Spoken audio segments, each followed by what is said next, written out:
I'm not scared to go back to zero because I've been there before. I know how to do that really well. Have I done enough? Could I have done more performing and stage-wise? Bro, I don't fuck with no rappers.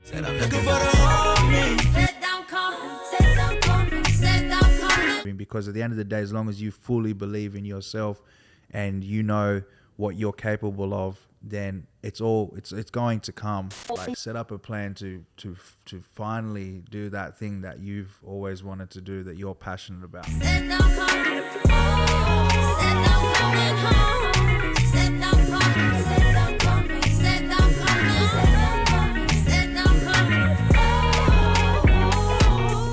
G'day. Welcome back to another episode of A Lot to Talk About. It is your boy, the captain of the ship, the man in charge, Bradley J. Dryber. Of course, you can call me Brad, and I'm blessed to be here. I love doing this. Like, I get to meet great human beings and share different story. And today is no exception to that. Today's one that we've actually been teeing up for a while. I'm going to introduce our guest and give him the intro that he bloody well deserves. He is the voice that I believe will elevate the Australian hip-hop scene on the international platform. He's the boy from southwest Sydney who loves and reps his area of Liverpool very well, but also has so much message and meaning behind his music. And I feel like there's so many things that we're going to connect on outside of music when it comes to life and family and stuff we'll chat about today. But from your home, your car, or wherever you are, give a very warm welcome to the one, the only, Mr. B Wise, AKA Jamie. How are you, brother? Appreciate you, brother. Thanks for that intro, man. Bro, That was pleasure. fire, man. Thanks for having me part of your show. Thanks for coming to the cribbo, man. Bro, it's great. Yes, the sir. view is here. The planes are in the sky doing their thing. So we're out here, bro. So, bro, it's a pleasure to be here, man. I'm thanks for coming. so impressed by you, everything that you're doing, your music. Not even just from the perspective of being an artist. We're talking before, you're doing some great things behind the mic as a host. Yep. With a new show, and we'll dive into all of that today. Yeah. I think it's really important when it comes to art and music to talk about who you are and where you come from, because so much of that forms who you are as a human, and that's kind of the message that's embedded in your music. Like, a lot of your music speaks to the culture of hip hop and, you know, what's happening in the Australian scene, but so much of it is who you are as a human. In fact, my favourite song of yours, I hope I pronounced this right, is Zena. Oh, thank you. Yeah, Zena, man. Right. Yeah, that's it. That, and I've done a bit of research on that and what that word actually meant. Mm-hmm. Correct me if I'm wrong here, but good father. Yeah, basically. And it's written about your grandfather. That's right. So I want to dive into all of that today, man. So give us an idea of who you are, who the man behind the name is, maybe where that name come from, Be Wise, because I love it. Yeah. And a little bit about your early years. Well, man, with me, man, I was like, you know, everything's on the sleeve and, you know, it's out there in a sense. But for me, like, I started out in this business or the entertainment side of things as a rapper, you know, recording artist, and that's who I am. You know what I mean? And yeah, I guess you can just say, like, you know, I'm independent. You know what I mean? I've always, like, kind of driven my own thing and pushed my own thing with the great team that I have. You know, so our thing's always been like a slow burn, you know, of substance. You know what I'm saying? Yeah. So everything we've kind of done is like we've grinded it up from the bottom, because like now, like I feel like when I sort of started doing this music, particularly as a rapper in Australia, the infrastructure as much wasn't as there. You know what I mean? Like, it was always there for America, and for like even the UK was just starting to get its infrastructure, but for here it's just like we've always been kind of like building the platform of what that means and what that is. So I mean, yeah, I love recording and making music. Now, as you mentioned as well, now I'm also getting busy on the mic. I've got my own show as well, like a specialty show called By Your Side with Cater. So, you know, I'm trying my hand in hosting and even film, man. You're gonna see me in film this year as well. So like, that's, you know, exciting. we pushing it all. But at the main thing, is just like, yeah, man, that's who I am. I mean, to sum it up, even more so, you know what I mean? I'm an African Australian, you know, Aussie bred kid out here. I mean, you know, from southwest Sydney. You know, I can keep going with this. Yeah, if that answers I love the it, question. bro. Yeah, I love it. Like I said, that song of yours is my favorite, and we spoke about it a little bit when I got here. Mm-hmm. Sort of the mutual connection between us is, I guess, one of the masterminds and I guess the technician behind a lot of your music videos.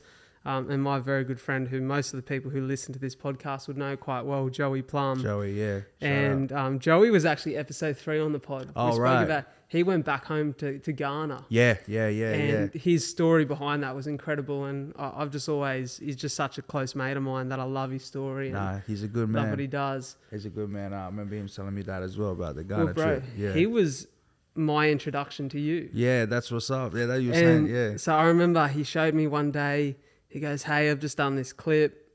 And it was probably like 2 or so on. I was like, oh, this is really, I really like this. It's a good vibe.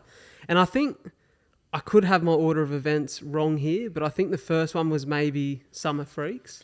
No. So the first one we did with Joe, the first project I worked on with Joe was a song called Won't Stop, featuring 1-4. Yeah, so I did a record with them, and then I came up, like we kind of sat down with Joe. I got introduced to Joe. I think it was through my manager or someone, and then we just kind of went back and forth, created that concept.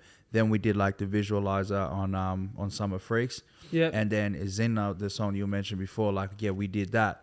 And that one actually turned out in a very interesting way, because that video, when we sat down and we planned it, we had like this massive kind of like treatment, which was going to take a lot of movement, a lot of activity.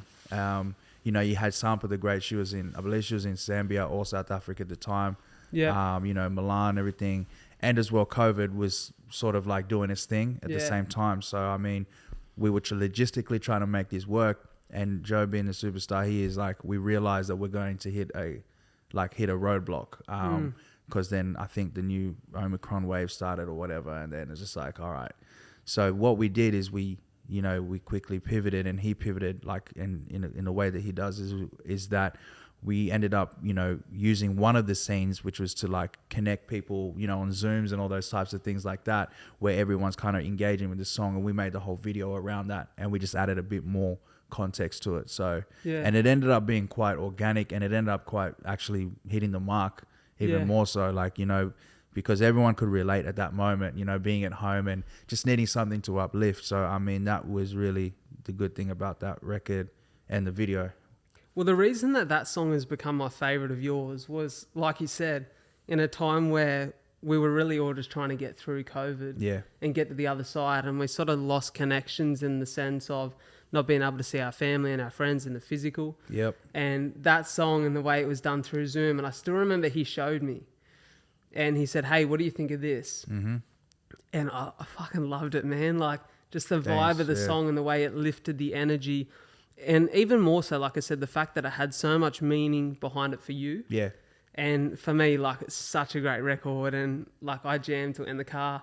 It's probably I reckon it's going to be up there for 2022 on my Spotify Wrapped. Appreciate it, bro. I hope you keep running it up, man. Yeah, bro, I'll keep running it up for you. I love that record, man. Even on a personal note, like, it just was like, because of like having African heritage and that, I hadn't really explored that side in my music and in my art. I mean, I've always been approaching like my music in a sense in what, I think people want to hear, or what I think rap should sound like, or what that kind of shit. So with that, it was kind of like getting to that point, and in that project, it was just like, I want to do something for me that, that means something to me, and for those who hear it, it might mean something to them as well. But, and then like naming it after my grandpops as well. So just kind of like stamping that, you know what I mean? So yeah, that one was a special one for me for sure.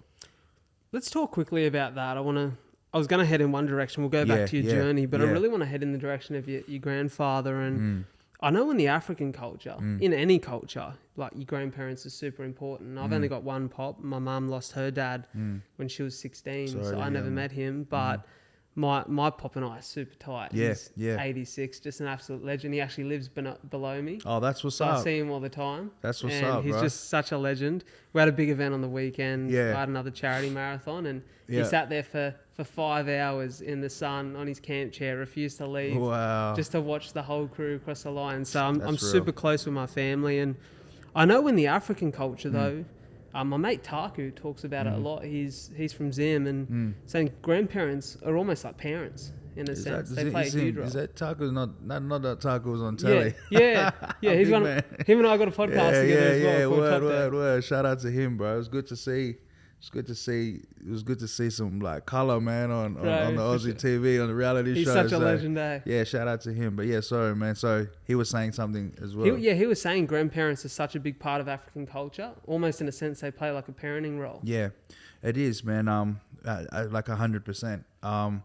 Like with being with myself, like I was born here, and you know, but being like, you know, biracial. My mom was from here, but dad's from there. But he was always important that we need to go back home and kind of like sort of see the land, understand the land, and understand our culture. So from a young age, we'd always travel back to Nigeria and that. Anyway, like then that's because my grandpa didn't do much flying, bro. Like he's not traveling overseas. He's not coming this way. Nah. He's staying where he is. And you know, he was also like, you know, those 80s, you know, they get those 90s and thing. Anyway, like he did become like a next father figure. He definitely was a point, you know, for me understanding more about my culture, where I'm from, and identity, and even to be even frank, it was just good to see your dad getting told off. You know what I mean? Every now and then. So it brings him back down to earth. to see your dad get told, hey, like you can't go out or you can't leave this house right now. I was loving that shit. Yeah, you for know sure. what I mean? I'm not sure I can cuss with it. Bro, go for your life. So, but there in general, and just kind of like having that older wisdom, and there's even there was like minor language gaps, barriers, but there was still a clear understanding, if that makes sense. You know what I mean? Sure. Everything still made sense. Everything was still clear, and yeah, some things are just better unsaid. But anyway, like, yeah, I can say that, man. Definitely like that. It's true what you say there. Like, even with a language barrier, when it comes to family and culture, like, there's almost a separate language that is just understood. Mm-hmm. Well, that's it. 100%. Like, there's just something, you know what I mean? There's a look even sometimes that you don't know what you're saying, but that's what it is with blood. You know what I mean? We know. Definitely. We know what we're saying when we're saying it. There were 3 things that stood out to me when I was doing a little bit of research.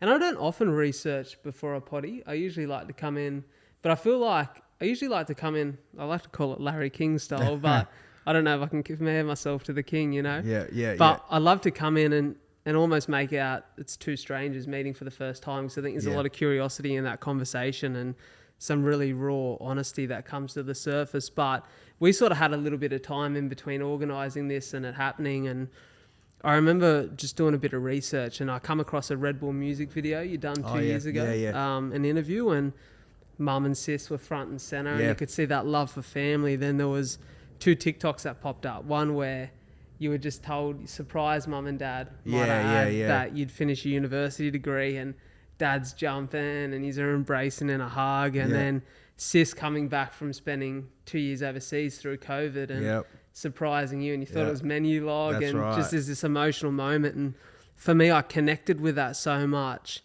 Dope. Everyone who knows what I'm about here on the podcast knows how tight I am with my family, and man, my family is responsible for me being here and being healthy now. That's what's up. Definitely a lot of, man, it was a lot of them putting in really hard work and sacrifice with my health to allow me to be here thriving in this moment with these opportunities. And I'm so grateful for them. And in my humble opinion, I've been blessed with the best, you know. I think I've got the best family in the world, but I love seeing you so close to yours. Yeah. What do they mean to you, and how do they inspire what you do now? Man, they mean a lot to me. Like, I mean, it's like, it's clear. I've always spoken about, like, you know, my family in dynamic, or I've always spoken about, like, you know, try to let people know where I come from or what I do and everything like that. But it's important for me to have family involved. Like, it kind of, like, you see, even like the way I think, because it's just like, it's a lot, like, it's an emotional thing. Because even, for example, you see, I've got family, you know, like my dad and sister will be living overseas. Then I've got, you know, mum just down the road with another sister and that kind of thing. Because we grew up so tight knit, but also now everyone's living and doing their own thing in life, whether it's business or work. We've all been separated in that way. So, I mean, family is super important to me, and we all are still connected. But at the same time, I mean, like, it's always had a big impact on me and my music. For sure, man. And it's similar for me. I get so emotional when I talk. That's all good with the yeah, bro, that's all good. All right, cool. Someone's going ham on the vacuum. Yeah, I was just like, I was sitting there, I'm like, someone's just vacuuming away. They might get close to the door. Bro, my thing is, whenever I record or do something at home, everyone knows because I put it on social all the time. Yeah. There's a park across the road from my house. Yeah. And I reckon they mow it every day. Oh, man. I don't know how there's any grass left, but every day, man. Some So it's people like love to mow, man. 10 o'clock every day, man. I'm like, someone's charging the council way too much for that invoice. Like, they're coming in daily. Real talk. But yeah, I love what you said there, man. Family is so important, and it definitely inspires me. They've given me such a clear sense of purpose and what I want to achieve in my life, and I can see that for you too. And one thing, sorry to cut, like that. Actually, I didn't think I even answered. You also asked us how do they inspire as well. Yeah. And another thing I think is that with them and with family, which you might agree, is it's like they also like to drive. You know what I mean? And the drive I mean by that is that you know, we grew up in a certain way. Like we grew up happy. Like we didn't have everything, right? But we were happy for the most part because we had each other and we made the best with what we have. But my thing as well is like when I see my family and where we are, it's like I want more for us as well. Like I want to do more. So like definitely like, you know, changing our generational gap and making things, you know, like doing things for our generation, being the first in my family to maybe do something or whatever. But you know, really to push. Like, so when I look at them and where we are, that's like my drive every day is to make things better for our family unit. I love that, brother. Yeah. One thing that I got really clear on in the last 2 years of my life have been incredible, man. I quit my job, left an industry that gave me no purpose anymore in real estate, and I started to pursue what I actually love, which was conversation and storytelling. And just so much has happened in the last 2 years through me really coming into my own and realizing that I need to actually put some action behind the intent of my purpose. Yes, sir. And I've written at the front of my journal. I like to journal every day if I can. And I've written at the front of my journal what I believe my purpose to be anyways. And it's to uplift and inspire hope in others through story. Love that, bro. And that comes from my family, man. So I don't know how much you know about my story, but I was born with cystic fibrosis, which takes the lives of 50% of Aussies before the age of 27. Right? And I'm 26 now. Wow. But doing amazing. You've passed that average. Yeah. And the life expectancy is around 36 to 40, right? Yeah, right, bro. My parents, when I was born, knew nothing about CF. They were basically told that your son's got cystic fibrosis and you better learn about it pretty quickly. And at the first ever specialist appointment, he said to my parents, your son would be better off with a terminal illness that would kill him or he'd get over. This is going to ruin his life. Wow. And the thing that I'm so thankful for and why I see them as my biggest blessing ever is in that moment they got up, they walked out and they said, you'll never see us again. They found someone who had a different opinion. And I could not blame my parents if in that moment they'd believed what they'd been told by a specialist. Yeah. But I'm so, so thankful that they seen a more positive outlook for my future. And that's been bred into me. I'm the most positive human being I love that, bro. on this planet. And I honestly believe I can make such a difference. And that's why my purpose is what it is.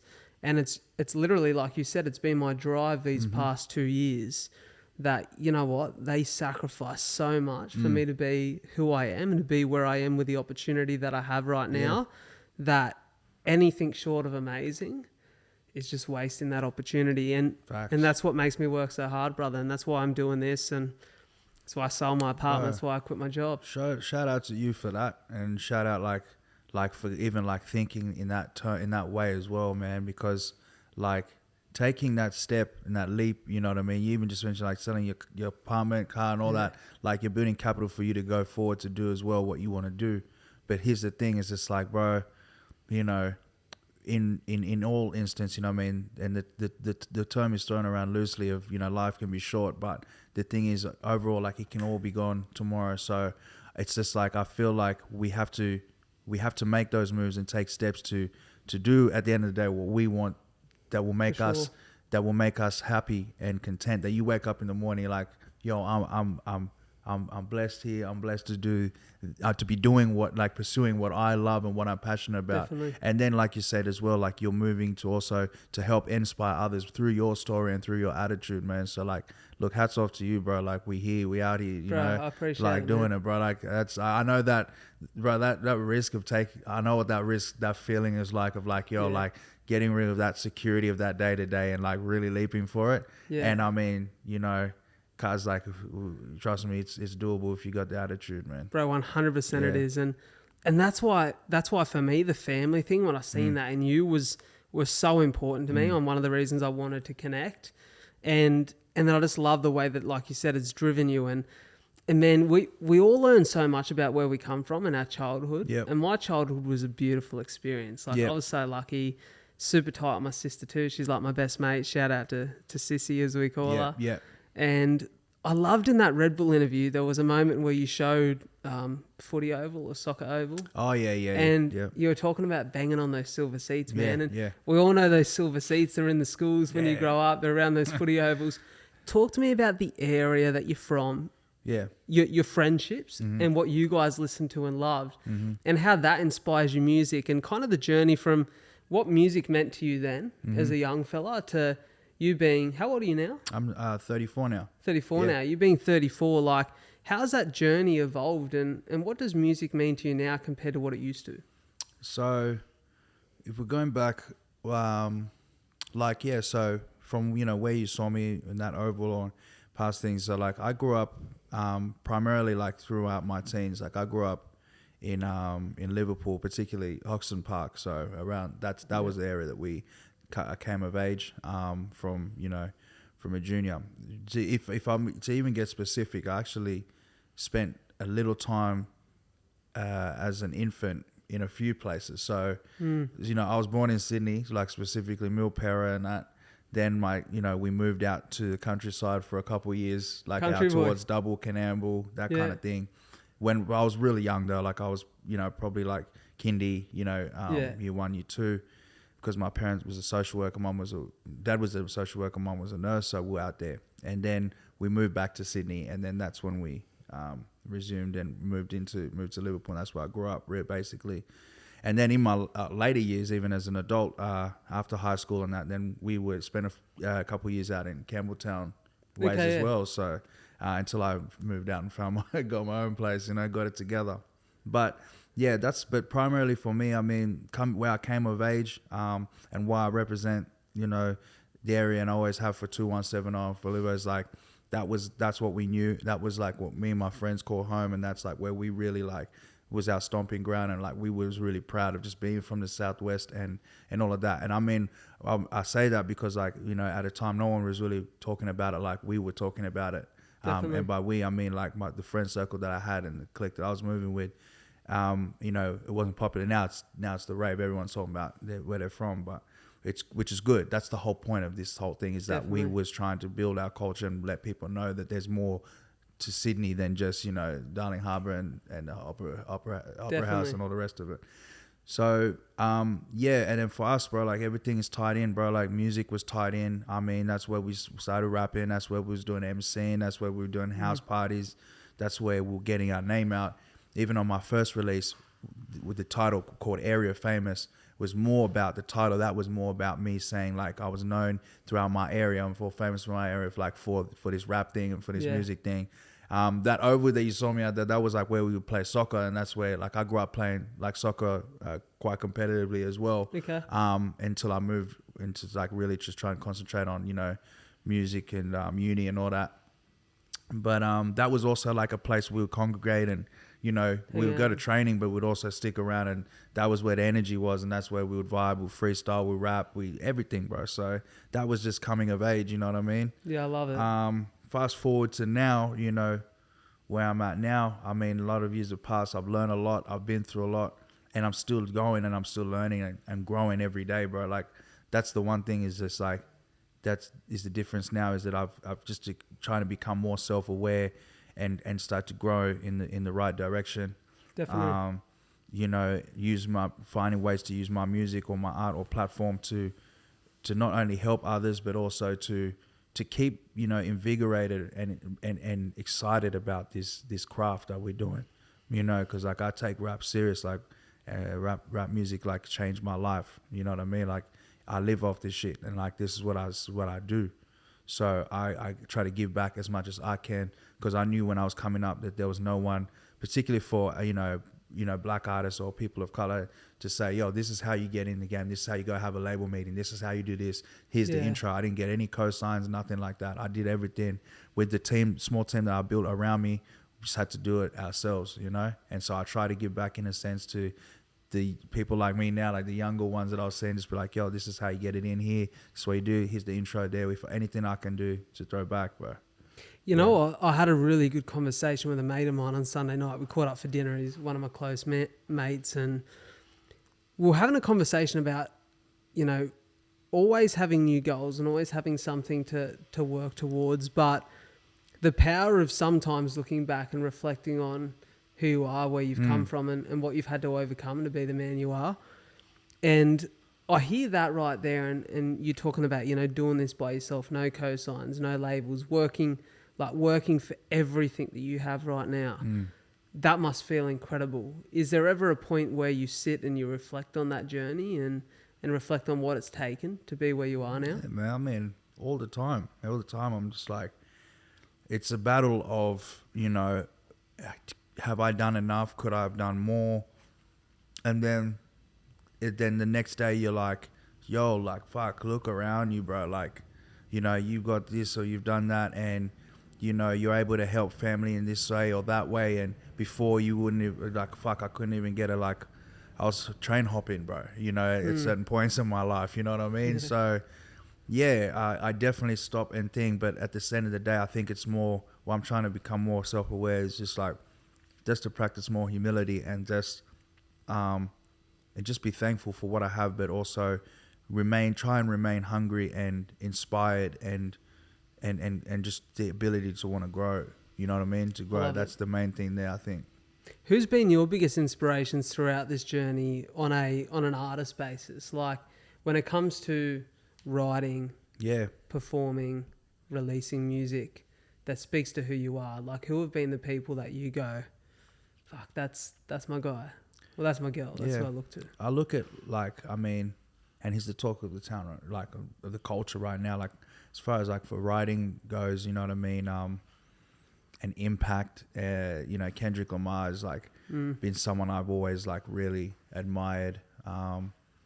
There's not really too much anyone needs to say. Like there's just, we're around the same age as well, and just seeing like his journey and his growth, and also I was always able to relate to that element of that good kid from a mad city's element, you know what I mean, of being the one kind of kid who's out like, you know how to tussle with the best of them, but that's not your life, you know what I mean? Like you are surrounded by a lot, but like, you have more of a positive view on life, so I mean, I always related with that.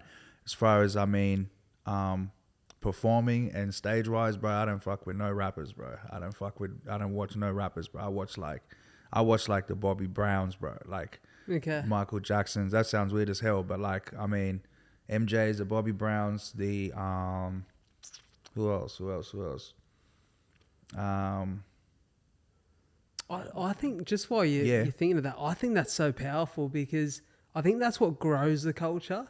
Yeah. Is if you can have outside influence and go, how do I work this into, obviously your brand is hip hop in a sense where that's your genre, that's the kind of music you're releasing, but if you can have a different influence on stage. Yeah, no, but because hip hop shows are boring, bro. They're fucking like, they're mad, like they've got mad energy, but sometimes you look at them, you're just like, you're just like, all right, DJ, rapper, yelling. Well, the crowd does more of this fucking shit than a lot of. If you fuck with me, like in today's day and age, the crowd does a lot more than the artist does. Yeah. So which it should be other way around, But anyway, like the reason why I say I watch a lot of the people who like, because stage presence to me is important. Stage setup, lighting.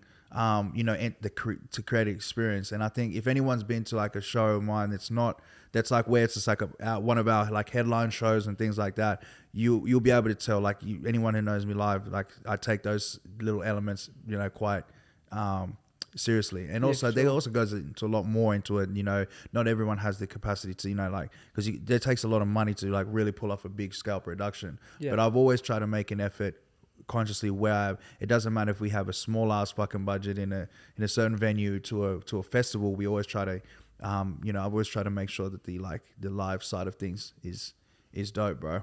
And then other than that, man, you know what I mean, like I just people who just tap into their art inspire me, you know what I mean. Bob Marley's, Tupac Shakur, I love Nipsey Hussle, like, rest in peace as well. Like you know, his ability to really be self-made, be a businessman, understand the business, and also like deliver good music as well. How important do you think that is now?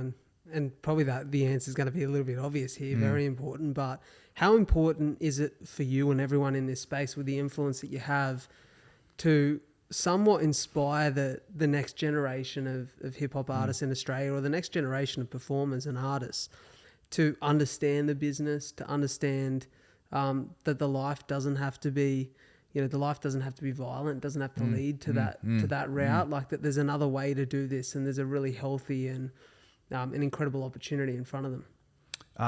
Yeah, man, like I tried to just, you know, they say like, there's a saying, they say like, try to lead by example, you know what I mean? So by that is like, initially when coming into this, I wasn't trying to inspire anyone, or I wasn't trying to think, maybe I don't even to this day, like, but I've also always just tried to be conscious of my art and versus my business as well, and making sure that, you know, that they make sense, because we constantly hear the stories, you know, all the time, of how artists just always end up on the shit end of their own art, you know what I mean? So I've tried for that to not happen in my career, and I think we've done a good job so far, but that's also choices and partly why we've chosen the independent route at this stage versus anything else.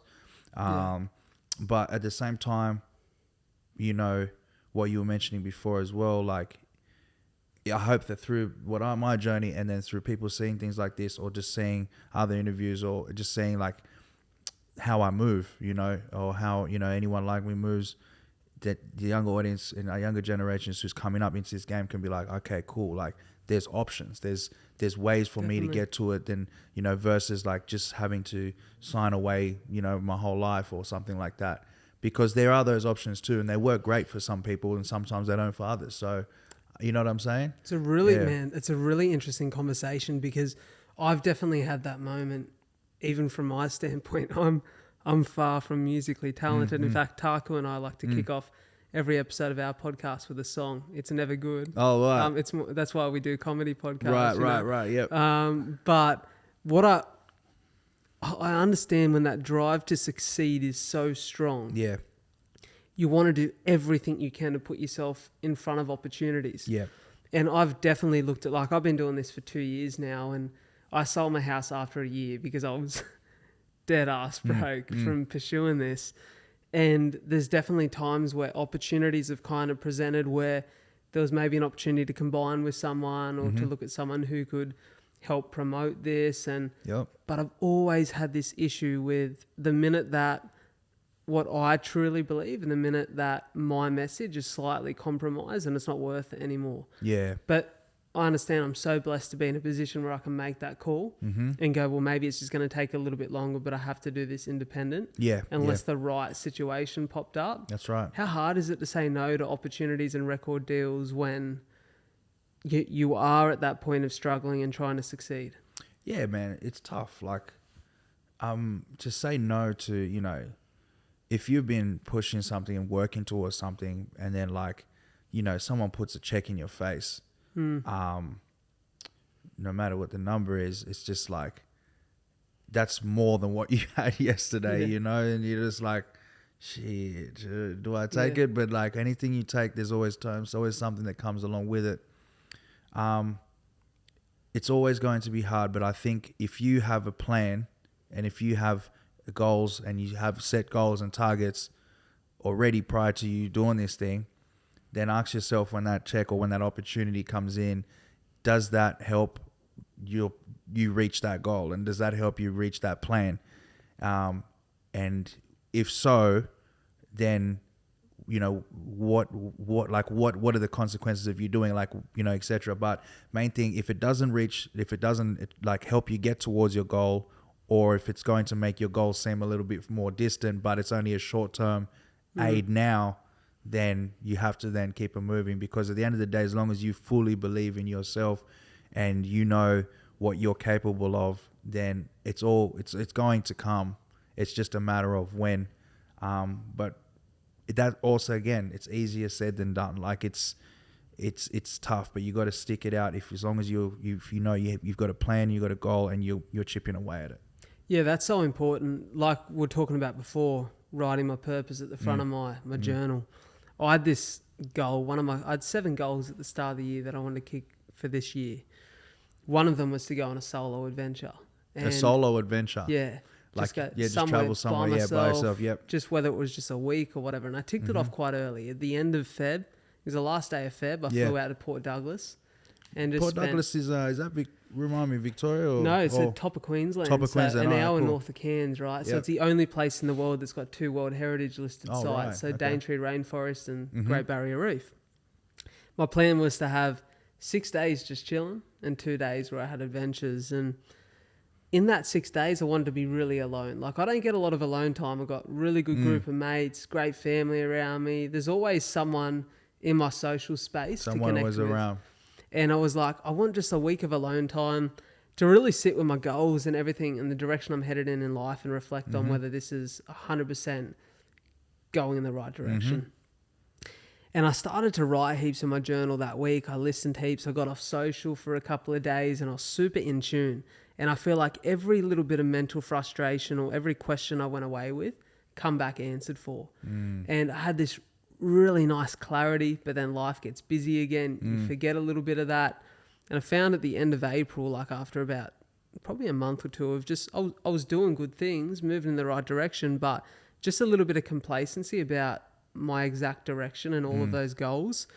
I came back it was actually on Anzac Day, and I sat in front of my journal and I just looked and I was like, I feel a little bit frantic right now. You know, what's my purpose? What were my goals for this year? What in my life right now is pushing me further towards that? And what's moving me in the wrong direction? I culled those things I could. Yep. And I just got really clear about it. Is there a process for you where you sit and reflect? Is it journaling? Is it just conversation with a certain someone?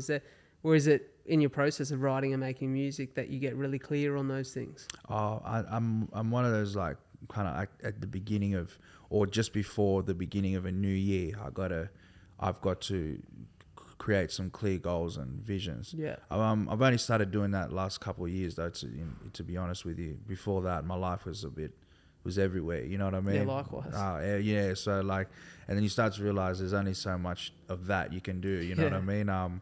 So with what was happening and the changes that were happening in my life, I then had to adjust my attitude and how I can maintain this ship to keep moving forward, and even me, my mental health and everything like that, to make sure that I don't break down in any way, and just to keep, know, going forward. So I was like, all right, bet.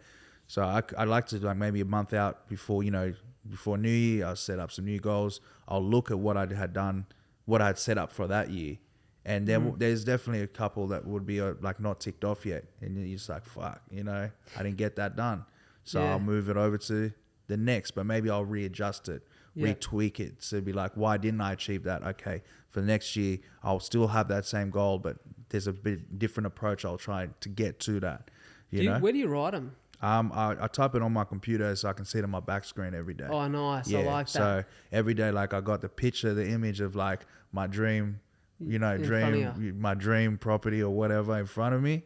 And then, like, I got like the little note right there at the door. So I just hit it. I like that. And I open it up every day just so I can read it. I do have like a book, like a journal as well, but that's more where I just put like randoms, like a song concept will come to my head, or like something that I need to do. Like, I'll just write it, scribble it in, or, you know what I mean? Or there's some quick maths I need to get off my head, I've got a do it all book, Yeah. Bro, I found so much power because I'd always written my goals in my notes, bro.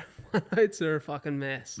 There's so much shit in my notes that it's like just stuff gets lost, right? Notes is crazy. And I found that writing them in my journal, there's a guy I listened to a little bit. His name is Ben Crow. Ben Crow, okay. So Ben Crow was like Andre Agassi, Kobe Bryant's mentor. Like, helped them sort of shape their story and share a story with the world. And he works with a lot of athletes, Ash Barty, on just their mental state outside of the game and how to be the best versions of themselves and get the most out of their life. And he talks a lot about goals and a lot about purpose. And I remember listening to him on a specific podcast. You ever read The Resilience Project? No, Hugh Van Cuylenburg? I haven't. Fuck, it's an incredible book, man, to listen to or read. And Hugh interviewed Ben on his podcast called The Imperfects. Okay. And he was talking about goals and purpose. And he said, And I'd never really thought about it like this before, but he said your purpose is almost unachievable. It's the overarching true north, the thing that is the light at the end of the tunnel. You know you're moving in the direction of it, and it should be pulling you towards what you're meant to achieve and fulfill in this world, but you never really get there. It should be so big and it should be so ambitious that you never truly get there. Kind of like the sense that Matthew McConaughey talks about when he says, my hero is me in 10 years. I'll never be there, but I'm moving in the right direction. Then he spoke about goals, and he was like, goals should be measurable and they should be specific. And that almost hit me like a fucking Tyson right hook, right? Because I was like, for so many years, my goals had been so unmeasurable and so open that it almost is self-preservation. Yeah. If they're so open and so measurable, I can kind of like dip my toes in the water and go, I somewhat achieve that. Yeah. And it just gives me that sense of, I'm achieving, but it doesn't I'm moving. make you, it doesn't, I got you, man. And it doesn't make you a I'm full like, drive to it. Yeah. You're not fully accountable. Yeah. And so this year I was like, okay, I'm going to put a measure of time on these goals. And I'm also going to get really specific with what that looks like. And say, for example, one of them was to speak on 5 stages this year. And so I've done 3 of those now. And I'm like, the thing that I love about it is when I go back to the journal every day and I open the front page and it's got them, I'm like, okay, well, it's May now. Yeah. I've spoken on 3 stages, right? Beauty, I'm on track to achieve that goal. Yep. Whereas if I'm looking at it in May and I'm like, fuck, I've got to speak on 5 stages. I've not done one yet. I've got some shit to get sorted. That's it, man. And for me, I think that's the message for anyone back home. I talk about this a lot, but just get measurable with shit. Write stuff down. Yeah. The time frame thing is good. Like it keeps you accountable and it keeps you having to like, actively move towards that, like every day. So that's the thing. And I like what you were saying before, that talking about like, even a goal that like seems so, so unrealistic, you know what I mean? I think that's a good way also. I think it is a good thing to have goals a lot of people will deem unrealistic, like the higher you shoot, you know what I mean?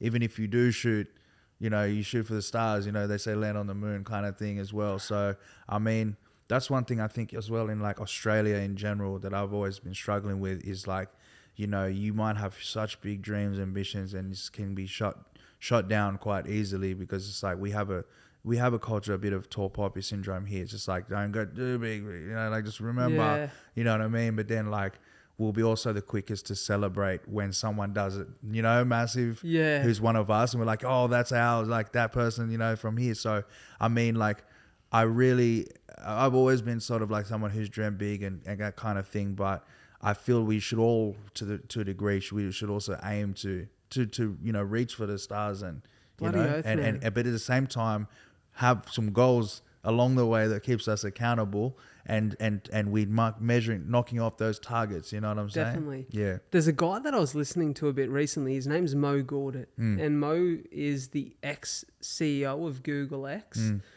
And they call him the happiest man in the world. He's an expert on happiness. And he lost his son to a really tragic loss through a simple appendix removal.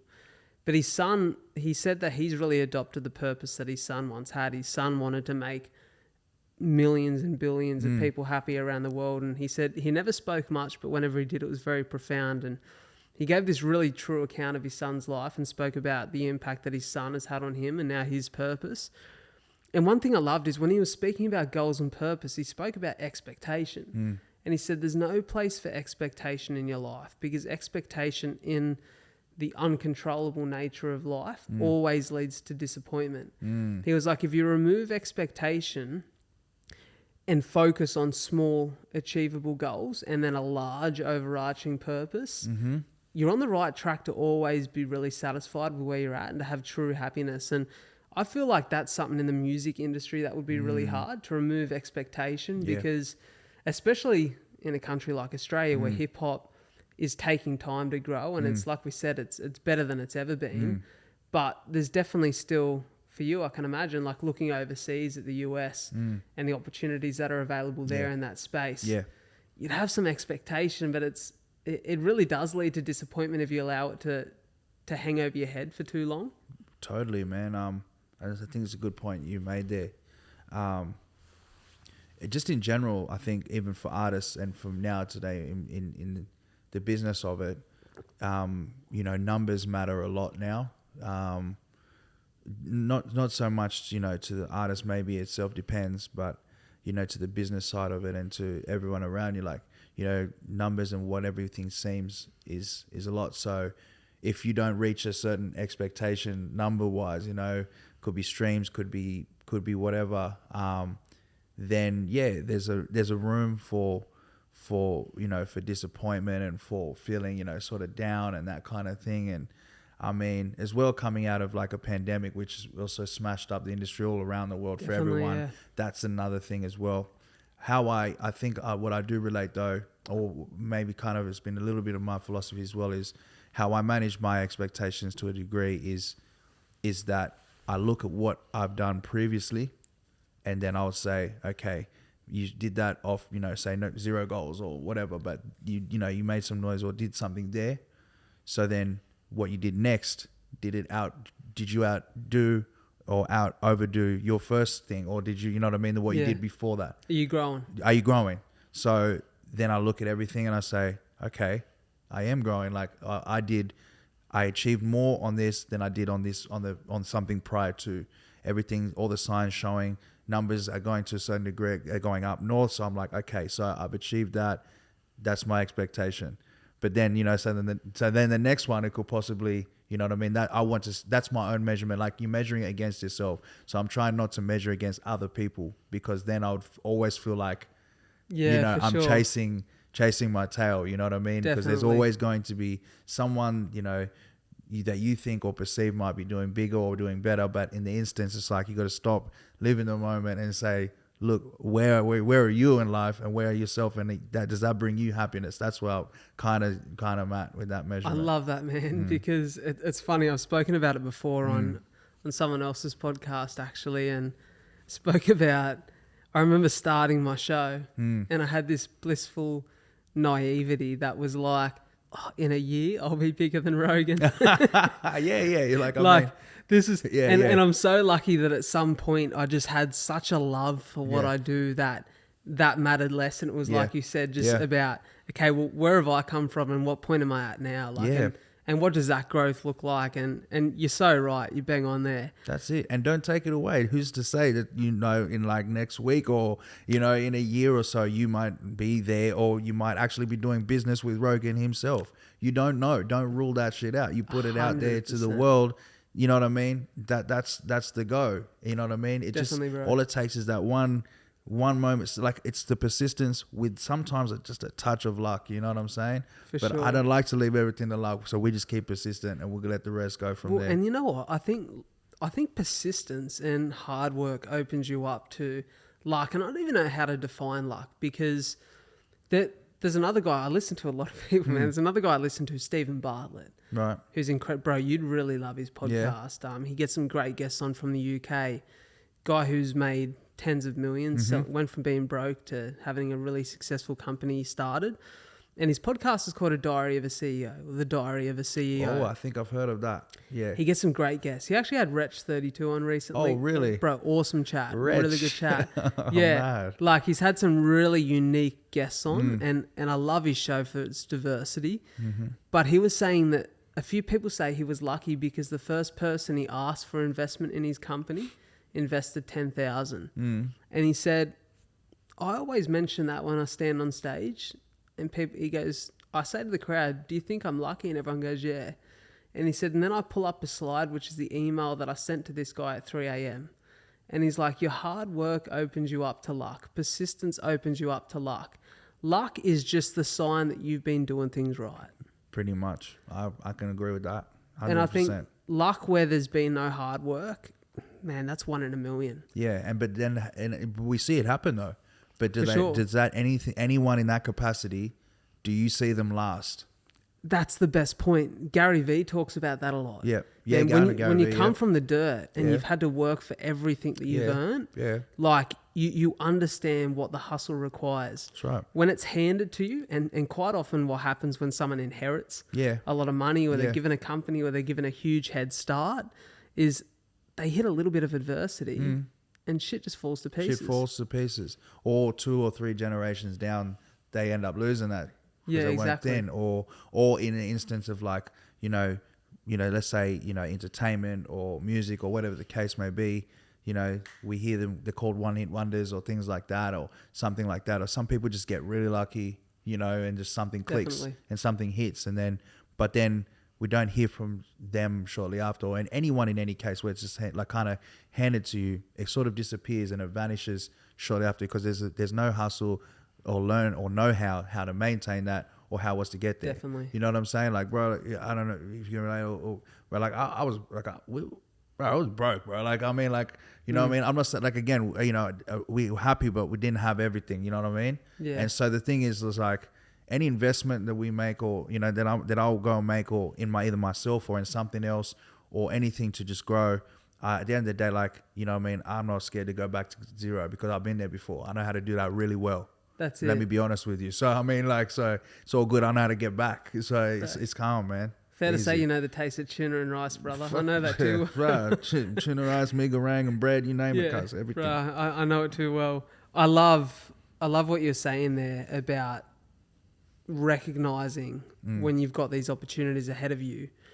You've had some great opportunities recently. I've seen, which was really cool, that the Hennessy's opportunity with the NBA. Yeah. Talk to me about that. How'd that come about? And yeah, shout out Hennessy, and that basically came about a bit of my persistence, like working, like sort of like shouting out that brand. I mean, it wasn't anything like at the beginning, like sort of planned or something like that. Like in my everyday, like I just, you know what I mean? I love, good cognac and that kind of thing. And Hennessy's just, kind of grew up with it. And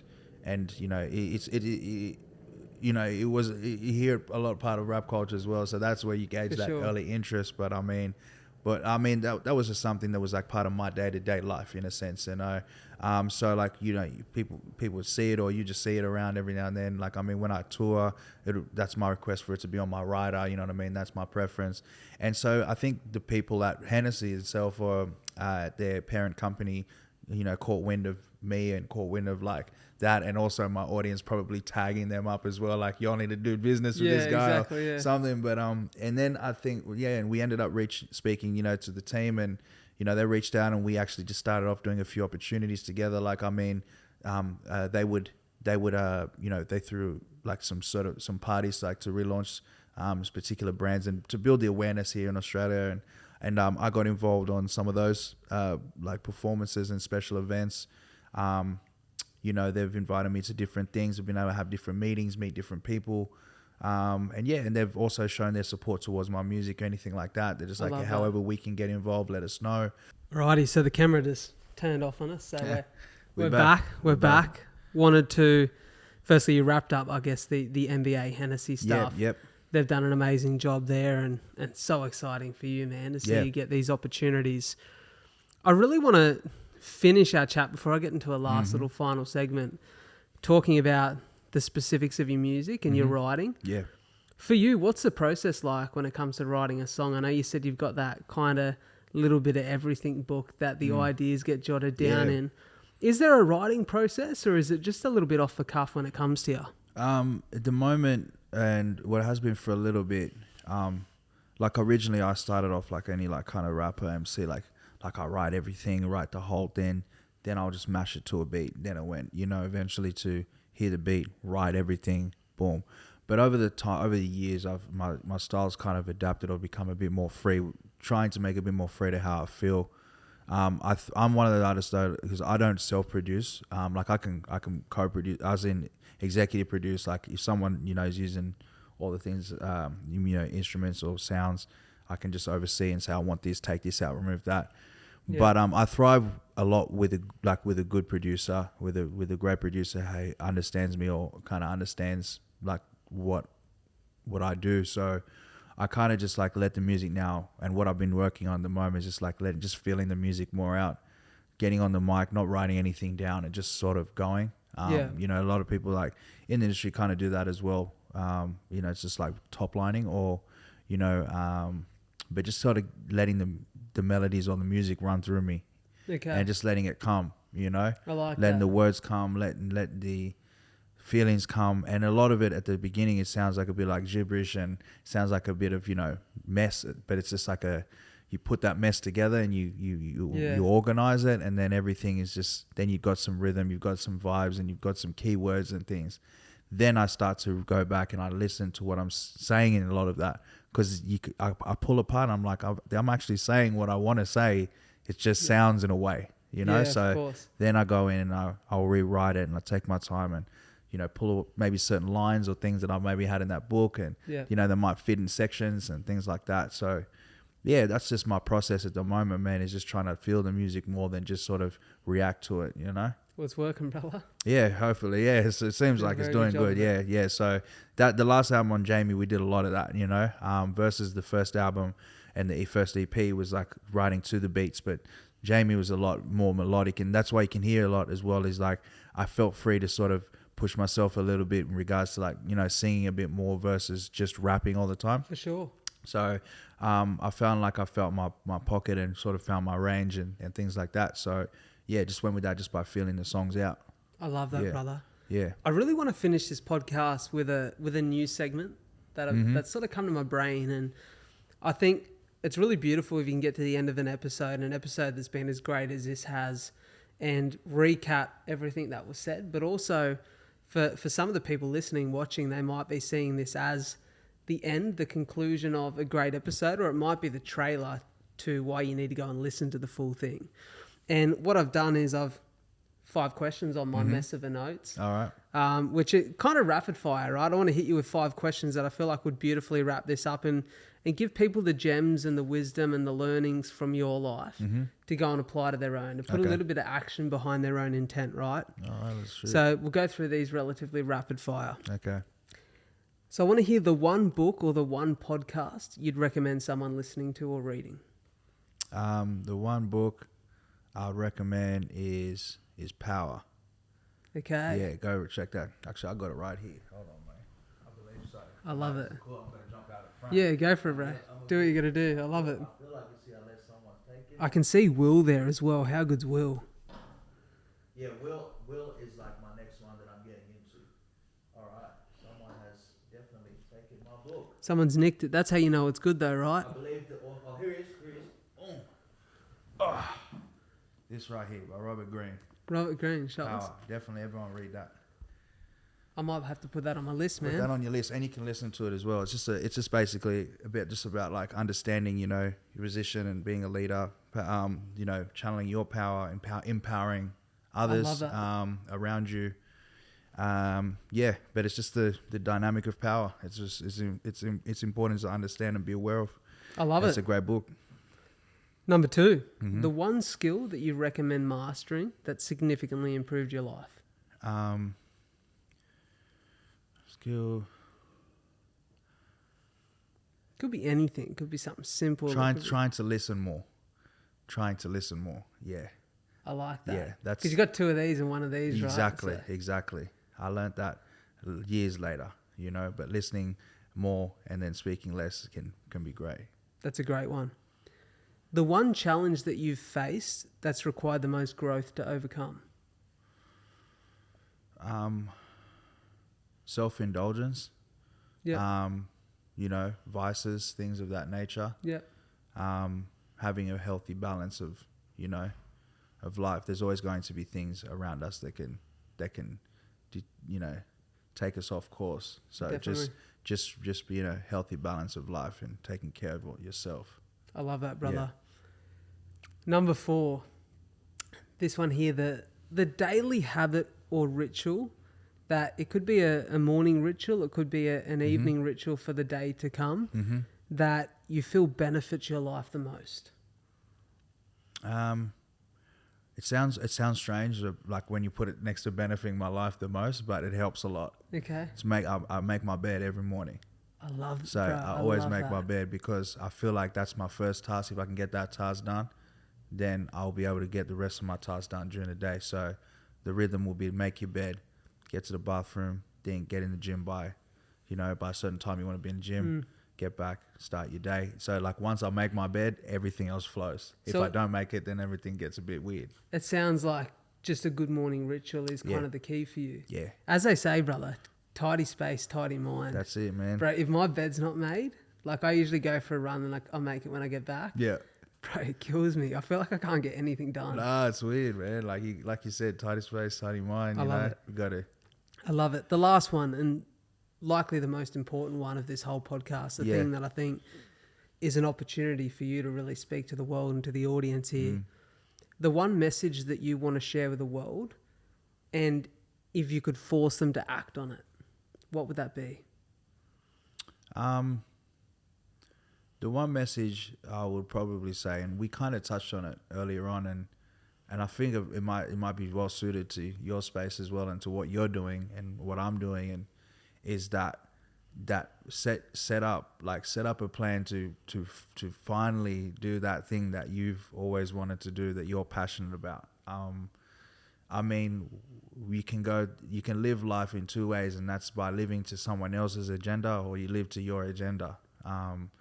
You know what I mean? We've all done it. We've all done, worked in corporate environments and all these different things, or whatever environment. We've all worked for someone, and we've all woken up on those days and we're like, man, I don't feel like going in or doing this today. We've all had it, right? But we have to do it to survive, right? But here's the thing, is it's like, that's not the only way to survive. You can even flourish if you just take the moment to invest in yourself versus investing in some other dickhead's dream. You know what I mean? So I love it, bro. It sounds about easy coming out of the mouth, but it is hard, and it's hard, and it's daunting. But the thing is, it's rewarding, and it just makes for like a better change, like in your life. So I would always say, just everyone always have a goal or something that's set up that they want to do, that they're passionate about, and find a way to get there. And that would even mean spending more time at where we are now, putting a little savings aside, putting whatever we need to do, but try one day, because at the end of the day, we're going to sit there and go, at least I had a crack, At least if I had a crack and it worked, it worked. Wonderful. If it didn't, at least there's no maybe ifs or buts. I gave it a try. It was tough, but I had a crack. Don't die wondering, hey? Exactly, bro. Bro, it's been such a pleasure to sit and chat to you.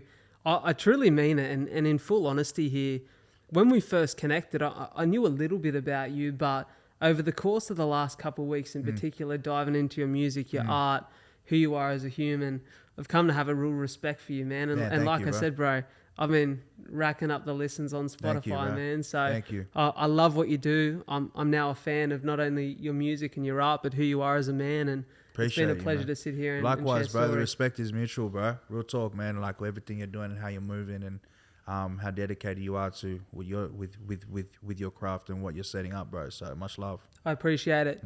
Every link to wherever you can find this man will be in the show description. Go over there, give him the love he deserves. It's been a pleasure to have you guys listening to or watching this chat. As always, hit that all-important follow or subscribe button, and we'll see you at the next one. Thanks, brother. Please, thank you, man.